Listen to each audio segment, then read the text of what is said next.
Oh, one thing I forgot to mention too, um, and I'm a huge proponent of this, obviously, but not feeding your kids sugar and eating whole foods turns them from little psychos that are probably driving you crazy into much calmer children. So I don't know how anybody would deal with 5 kids who eat sugar all the time Mhm. and not be crazy themselves. So that's the other thing I would probably mention is like change around their diet so they're not eating processed foods. It makes so much difference. It's crazy. Yeah, you're going to flatten out the insulin drops and spikes by doing that. And the that, tantrum, the random well, screaming fits, like Scarlett had 0 of those. George is this little, I can't even imagine giving him sugar because I think he'd be a complete monster because he already like does what he wants yeah, and doesn't really listen. yeah, And if you take one of those kids that's already pretty strong-willed and then feed them a high processed food, high sugar diet, you can't even like discipline that out of them very well. You're magnifying the effect of their emotions by putting them in a state where they're having low blood sugar from insulin overproduction. Yeah. Yeah, so that's definitely not good. Yeah. No, yeah. not doable No, at a all. high carbohydrate, high sugar diet's a very bad idea. Yeah, and that would help a lot with just calmness overall in the household. Yeah, but also getting some help. I think there's this like kind of traditional pushback, which is totally reasonable against the hyper like boss babe. What's Career focus. the career focused like woman? So there's a pushback to traditional wives, but it's the traditional wife from the 50s, which was like a decade period that after a war that I don't really know if that's particularly replicable across time.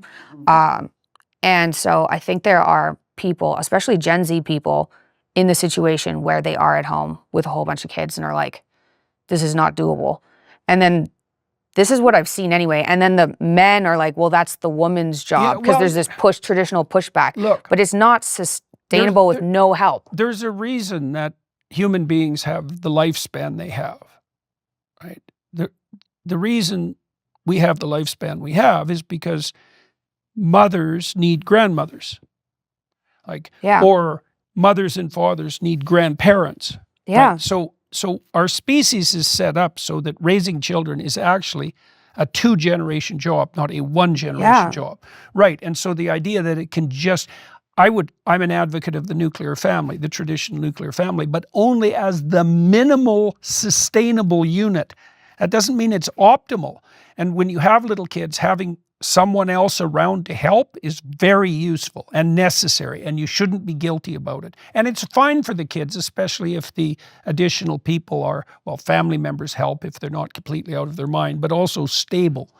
So, but the resentment discussion already has been very enlightening and practical because it's the right marker. How much help do you need?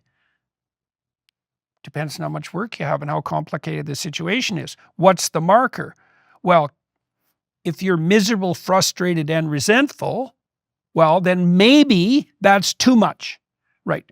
Maybe you're immature as well, and you want to sort that out, right? Because you can nurse your resentment. That's what Cain does in the biblical story. You can nurse your resentment and you can fall in love with it and you can let it dominate your life. And that's a super bad idea.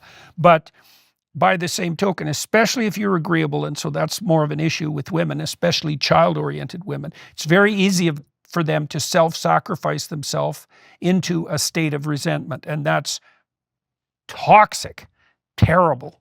Yeah. So situational analysis before personality analysis, always, right? One of the fundamental mistakes that people make when they're trying to assess each other's behavior is to attribute to personality what's actually a consequence of situation. There's something to know. Well, that puts all the blame on them. There's something wrong with you, obviously. Well, it's also very simple. Right? The problem with the situational analysis is it's complex and it's a lot easier to collapse it to a single variable. You see this in couple disputes often. It's like if there's tension in the household, it's easy for the husband or the wife to assume that it's the personality fault of their partner. It's like the probability that there are faults is quite high on both sides, and maybe you should look to your own damn faults first. But one of the practical ways out of this is to learn, before we go at each other, let's look at what might be contributing to this situationally, right? And that's kind of like the presumption of innocence. Yeah, it's really useful. You have to learn that because it's a very strong human proclivity to go to attribute to personality. So you don't have to say, this is what's wrong with you and you were born with it. You can say, this is what you're doing that's wrong. Well, that's helpful too, to say what... That was a joke. Well, I don't know if that would like smooth out an argument at all, but... It smooths it out somewhat because it makes it more fixable, situational than temperamental. But I wouldn't even say this is what you're doing. I would say this is how we are reacting to the situation at hand. That you've caused.